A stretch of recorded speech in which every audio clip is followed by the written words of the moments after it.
নমস্কার বন্ধুরা, আমি খুব সহজে কারকুল পুর তৈরি করবো। আপনারা সাথে দেখেন আমি কি কি দেই, আপনারা দেখাই দিব। শস্য, পেঁয়াজ, রসুন, কাঁচামরিচ, এখানে শস্য গ্রাইন্ড করা আর কারকুল বীজ গ্রাইন্ড করা দিয়ে দিলাম। গরুয়া মশলা দিয়েই পুরটা তৈরি করে আমি একে একে ভরে নিচ্ছি।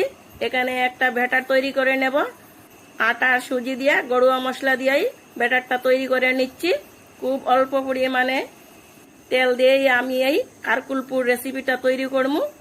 কড়াইতে খুব অল্প পরিমাণে তেল দিয়ে দিলাম। পুর ভর্তি করা কারকুল ব্যাটারও লাগিয়ে একে একে দিয়ে দিচ্ছি। বন্ধুরা, সব আমি ভেজে নেব। খুব মুচমুচে হয়, খেতে কিন্তু খুব ভালো লাগে। ছোট বড় সবাই ভালোবাসে। গরম ভাতের সাথে খেতে দারুণ হয়। বন্ধুরা, কত সুন্দর কালার হচ্ছে, একবারে মুচমুচে মজাদার। যদি এই রেসিপিটা ভালো লাগে থাকে একটা লাইক, কমেন্ট, সাবস্ক্রাইব করে পাশে থাকবে।